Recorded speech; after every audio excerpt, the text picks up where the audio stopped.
grab a mat or a piece of floor and join me. We're gonna start in child's pose. So I like to start in tabletop position with my hands stacked right below my shoulders, my knees stacked below my hips, my toes are close together and my knees are wide, and I'm just gonna drop back sitting on my heels. This just gives nice length to the spine and allows me to kind of stretch and explore and find the motion that really serves me. Now I'm going to move up into tabletop. You can stay in child's pose for as long as you want. Just breathe a few times, relax the body. I'm now shifting into cat-cow. This is a great pose, great movement that warms up the spine, the pelvis, kind of gets everything moving. We're going to inhale as we look up, arching our back, and exhale, flattening our back and squeezing our glutes. Finish it off with another child's pose, and you're ready to go. Here I'm highlighting the gluteus maximus. This is the largest muscle in your body and is in charge of extension at the hip. The next exercise is the bird dog. Here we're targeting our glutes and our core. This is a great exercise for people who have issues with their lower back. It's low impact and will hopefully get you to build up some strength. So here I'm cueing you to keep your tummy tight. We're going to get into that tabletop position with our hands stacked below our shoulders and our knees stacked below our hips. And then we're going to raise our opposite arm with our opposite leg. And what's really important here is that top position where you're squeezing your glute, you're squeezing your core, and you're squeezing that opposite shoulder, keeping everything nice and tight and in line.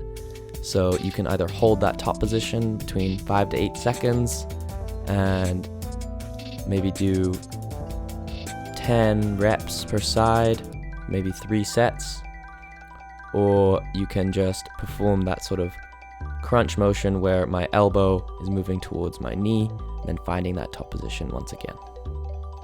The next exercise we're going to practice is the donkey kick.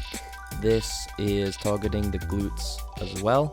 I'm targeting the glutes because it's the biggest muscle in your body and incredibly important when it comes to the lower back and the health of your lower back in general. I want you to keep your core tight. I want you to then push your heel towards the ceiling by squeezing, again, you know me, squeezing that glute. So a lot of times our glutes aren't firing properly throughout a movement, whether it's through a lunge, a squat, bending down, hinging at the hip, and a lot of the force that we get gets transmitted into our knees, our hips, our SI joint, which can lead to a lot of residual pain.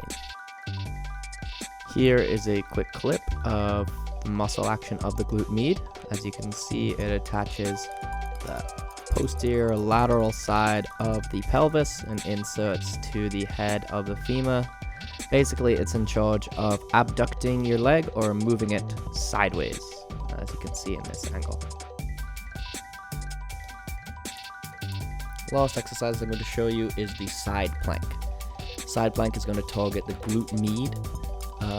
Underlooked muscle, underappreciated, but very important. The glute med is in charge of abducting your leg. That means moving your leg away from the center line. So we're going to start in a sideways position with our arm directly supporting us 90 degrees in almost like a plank position, but with our side body facing the mat. Then you can hold a static position with one foot stacked on top of the other, or you can perform a static hold in that abducted position with that top leg suspended in the air, or to make it even more challenging, you can perform reps. So again, once we're in that position, our arm is 90 degrees from the floor, and we're going to hold that top position suspended in the air. Now I'm doing repetitions abducting that leg.